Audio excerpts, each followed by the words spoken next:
Bismillahirrahmanirrahim. Perkenalkan, saya Rizky Tufa dari kelompok 12 akan mempresentasikan tentang dekalsifikasi. Tulang adalah alat gerak yang bersifat pasif. Bisa dikatakan seperti itu karena hanya bisa melakukan gerakan jika digerakkan oleh otot. Proses pembuatan preparat histologi untuk mendapatkan gambaran struktur tulang dapat menggunakan beberapa teknik. Salah satunya adalah menggunakan teknik dekalsifikasi tulang. Pengertian dekalsifikasi. Teknik untuk menghilangkan mineral dari tulang atau jaringan yang mengandung garam kalsium lain, sehingga seorang teknisi laboratorium patologi mampu membuat sediaan yang baik tanpa ada kerusakan akibat jaringan yang keras. Proses penghilangan garam kalsium dari jaringan dengan menggunakan bahan kimia, sehingga tulang menjadi lunak dan dapat dilakukan pembuatan preparat histologis untuk kepentingan pengamatan mikroskopis tulang. Dekalsifikasi, yaitu prinsip dekalsifikasi didasarkan pada penghilangan kation kalsium melalui mekanisme anion. Anion berasal dari larutan dekalsifikasi yang biasanya berupa larutan asam. Tujuan dekalsifikasi yaitu untuk menghilangkan garam kalsium dari jaringan termineralisasi dan mempersiapkannya untuk bagian lebih lanjut dari spesimen histologis. Agar jaringan menjadi lunak, sehingga mikrotom dapat memotong tulang atau jaringan yang mengandung kalsium dengan mudah untuk dijadikan sediaan jaringan. Bahan dekalsifikasi. 1. Berdasarkan asam mineral kuat. 1. Asam nitrit. Terdiri dari 5% aquades. Cepat dalam proses dekalsifikasi dan jika melebihi batas waktu akan mengurangi kualitas dari pewarnaan inti. Evan and Krajian terdiri dari asam format 25 mili, natrium sitrat 10 gram, aquades 75 mili. Larutan dekalsifikasi menggunakan asam format yang efektif yang bersifat penyangga dengan penambahan sitrat. Hasil lebih baik karena tidak mempengaruhi pewarnaan, namun waktu yang digunakan lebih lama. 3. Christensen. Asam format 18 mili, natrium format 3,5 gram, aquades 82 mili. Larutan dekalsifikasi menggunakan asam format yang efektif yang bersifat penyangga dengan menambahkan natrium format. Hasil lebih baik karena tidak mempengaruhi pewarnaan, namun waktu yang digunakan lebih lama. Keempat, Godding and Stewart terdiri dari asam format 5-25 mili, format formaldehid 5 mili, aquades 75 mili, larutan dekalsifikasi yang mendampingi dengan proses fiksasi dengan formalin. Hasil lebih baik karena tidak mempengaruhi pewarnaan, namun waktu yang digunakan lebih lama. Berdasarkan asam organik lemah. 1. Asam format 10% dalam aquades. Larutan dekalsifikasi yang sederhana dan baik dalam hasilnya namun memiliki waktu pengerjaan yang lebih lama. 2. Evan and Krajian terdiri dari asam format 25%, natrium sitrat 10 gram, aquades 75 mili. Larutan dekalsifikasi menggunakan asam format yang efektif yang bersifat penyangga dengan penambahan sitrat. Hasil lebih baik karena tidak mempengaruhi pewarnaan, namun waktu yang digunakan lebih lama. 3. Christensen terdiri dari asam format 18 mili, natrium format 3,5 gram, aquades 82 mili. Larutan dekalsifikasi menggunakan asam format yang efektif yang bersifat penyangga dengan penambahan natrium format. Hasil lebih baik karena tidak mempengaruhi pewarnaan, namun waktu yang digunakan lebih lama. Keempat, Godding and Stewart terdiri dari asam format 5-25 mili, 40% formaldehida 5 mili, aquades 75 mili. Larutan dekalsifikasi yang didampingi dengan proses fiksasi dengan formalin. Hasil lebih baik karena tidak mempengaruhi pewarnaan, namun waktu yang digunakan lebih lama. Larutan kelating yaitu 1. netral EDTA terdiri dari garam dinatrium EDTA 250 gram, Aquades 1750 ml, dikondisikan ke pH 7,0 dengan menambahkan natrium dihidroksida sekitar 25 gram. Larutan dekalsifikasi yang baik tanpa atau sangat sedikit mengalami kerusakan jaringan sekitarnya, namun waktu yang diperlukan sangat lama. Berikut contoh-contohnya: asid mineral terdiri dari asam nitrit, asid hidroklorid, sedangkan asid organik terdapat asid formik dan asid asetik. Kemudian ada EDTA dan ada elektroforesis. Ciri reagen dekalsifikasi yang baik: 1. Membuang kalsium seluruhnya dalam waktu singkat. 2. Tidak merusak komponen jaringan. 3. Tidak mengganggu proses pewarnaan. Prosedur. Metode 1. Metode potong makros, kemudian difiksasi, kemudian didekalsifikasi. Yang kedua, metode fiksasi, potong makros, kemudian baru didekalsifikasi. Tahapannya adalah pemilihan jaringan dengan mengiris jaringan tulang dengan tebal tidak melebihi 4-5 mm, keberhasilan fiksasi. Kemudian jaringan tersebut difiksasi yang bertujuan untuk melindungi elemen seluler dan fibrosa tulang dari kerusakan yang disebabkan oleh asam yang digunakan sebagai agen dekalsifikasi. Contohnya bisa menggunakan buffer formalin 10%, zinc formalin, alkohol asetat formol, cairan bauin, Zeker formol. Setelah difiksasi, jaringan akan dilakukan dekalsifikasi yang bertujuan untuk penghilangan mineral-mineral pada tulang menggunakan dekalsifer yang sesuai. Setelah didekalsifikasi, jaringan dilakukan netralisasi asam, yaitu untuk menghilangkan asam dari jaringan secara kimia. Setelah dilakukan netralisasi asam, baru dapat dilakukan pemrosesan jaringan dan pewarnaan. Pemotongan blok parafin berisi tulang dengan menggunakan teknik mikrotom atau teknik Landrum. Perwarnaan yang digunakan adalah pewarnaan hematoksilin eosin. Proses dekalsifikasi. 1. Fiksasi dengan menggunakan 10% buffer netral formalin. 2. Cuci dengan air mengalir 30 menit sampai 1 jam. 3. Masukkan ke dalam dekalsifer, bisa menggunakan HCl atau asam formik. Volumenya 20 kali volume jaringan. 4. Pemeriksaan kelembutan atau endpoint. Spesimen setiap 1-2 jam. Apabila spesimen lembut, bilas dengan air dan lakukan processing jaringan rutin. Kelima, jika jaringan besar, redam semalam. Kemudian lakukan uji kelembutan. Proses ini diulang hingga proses dekalsifikasi telah selesai. Larutan diganti dengan yang baru setiap hari. Setelah dekalsifikasi selesai, lakukan netralisasi asam dengan mencuci menggunakan air atau direndam dalam larutan amonia selama 30 menit. Cuci jaringan dengan air mengalir maksimal 24 jam. Lakukan proses pematangan jaringan.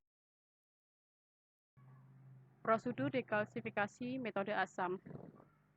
Jaringan yang telah difiksasi dengan larutan natrium buffer formalin 10%, kemudian dicuci dengan air mengalir 30 menit sampai 1 jam. Kemudian masukkan jaringan ke dalam dekalsifer, bisa menggunakan HCl atau asam formik dengan ketentuan 20 kali volume jaringan. Ini disebut dengan metode asam. Larutan diganti yang baru setiap hari.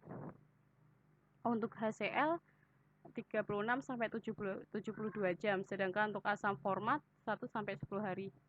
Setelah dilakukan dekalsifikasi, jaringan akan dilakukan netralisasi asam, yaitu direndam larutan amonia selama 30 menit. Setelah netralisasi asam, jaringan akan dicuci dengan air mengalir maksimal 24 jam. Kemudian baru dapat dilakukan pematangan jaringan. Elektrolisis. Metode ini menggunakan elektrolisis untuk mempersingkat waktu yang dibutuhkan untuk dekalsifikasi bagian tulang. Spesimen tulang digantung oleh anoda kawat platina di dalam toples, dan garam kalsium yang tidak dapat larut diubah menjadi garam yang dapat terionisasi dengan aksi asam dalam larutan. Reaksi diatur antara 30 derajat Celcius sampai 45 derajat Celcius. Temperatur yang melebihi batas atas 45 derajat Celcius akan menyebabkan spesimen hancur. Larutan harus diganti setelah 8 jam penggunaan untuk memastikan kecepatan maksimum dekalsifikasi. Pencucian spesimen dalam waktu lama setelah elektroforesis tidak diperlukan. Jaringan dibilas dengan baik dalam air alkali dan bagian tersebut direndam dalam litium karbonat sebelum pewarnaan. Kalian dapat menggunakan microwave oven. Dekalsifikasi gelombang mikro adalah teknik baru dibandingkan dengan metode manual. Pilihan agen dan metode dekalsifikasi sebagian besar ditentukan oleh urgensi prosedur. Prinsipnya, bentuk radiasi non-ionisasi ini menghasilkan medan elektromagnetik bolak-balik yang menghasilkan rotasi molekul dipolar seperti air dan rantai samping kutub protein melalui 180 derajat Celcius dengan kecepatan 2,45 miliar siklus per detik. Dengan cara kerja dan menggunakan oven microwave rumah tangga dengan plat putar tetap, keluaran daya maksimum 700 watt dan tegangan masukan 230 volt 50 Hz yang digunakan, 100 mili aquades dan diiradiasi untuk menjaga suhu sekitar 41-43 derajat Celcius. Kemudian gelas-gelas ditempatkan pada titik yang berbeda dalam oven saat penyinaran untuk menentukan posisi terbaik dari spesimen selama dekalsifikasi gelombang mikro. Karena oven microwave yang digunakan memiliki waktu yang konstan, tetapi suhu tidak konstan. Semua spesimen dimasukkan ke dalam fixatif formalin buffer netral 10% dan kemudian dicuci dalam air selama sekitar 30 menit sebelum dekalsifikasi. Setiap sampel disuspensikan dalam gelas kimia dengan bantuan benang di sekitar 100 mili agen dekalsifikasi untuk dekalsifikasi. Waktu yang tepat pada awal dekalsifikasi harus diperhatikan. Larutan dekalsifikasi berubah dan pH serta suhu larutan harus dicatat setiap hari. Pengetesan dekalsifikasi ada 3: ekstrai, tes dengan cara fisik, tes dengan cara kimia. Metode ekstrai. Metode ini merupakan metode terbaik dalam melihat kualitas dekalsifikasi, terutama ketika spesimen berukuran besar. Pemeriksaan menggunakan metode ekstrai akan menunjukkan kerapatan dari sisa kalsium. Metode ini merupakan metode yang paling tepat jika ditunjukkan untuk mengikuti proses dekalsifikasi untuk spesimen yang besar. Berikut contoh gambar dari hasil pemeriksaan menggunakan metode ekstrai. Gambar menunjukkan proses dekalsifikasi menggunakan asam format atau asam sitrat. Gambar awal menunjukkan kadar garam kalsium yang tinggi dan makin lama proses dekalsifikasi makin rendah intensitasnya. Tes fisik yaitu dilakukan dengan melakukan jaringan atau menusukkan jaringan dengan jarum, pisau cukur atau skalpel ke jaringan. Ketiga, dengan tes kimia yaitu 5% amonium hidroksida dan 5% amonium oksalat 1:1. Cara kerja tes kimia. Pipet larutan dekalsifer sebanyak 5 mili dari bagian bawah jaringan masukkan ke dalam tabung reaksi. Tambahkan 10 mili larutan amonium hidroksid atau amonium oksalat, aduk dan diamkan overnight. Dekalsifikasi dinyatakan tuntas apabila 2 hari berturut-turut tidak berbentuk endapan. Apabila proses dekalsifikasi belum tuntas, maka dapat dilanjutkan selama 2-3 hari. Proses dekalsifikasi dapat dipercepat dengan 1. Membuat ukuran tulang yang kecil, 2. Membuka tulang, 3. Membuat kulit dan jaringan lunak di sekitar tulang.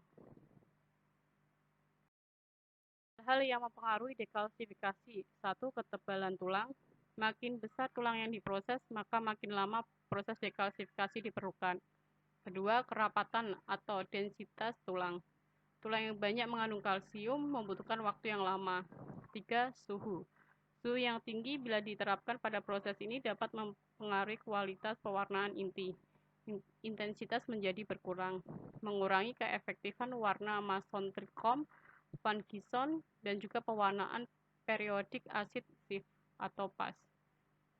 Keempat, agitas. Pemberian agitas akan mempengaruhi pertukaran cairan di sekitar jaringan dengan reagen di sekitarnya. Kelima, tekanan atau vakum.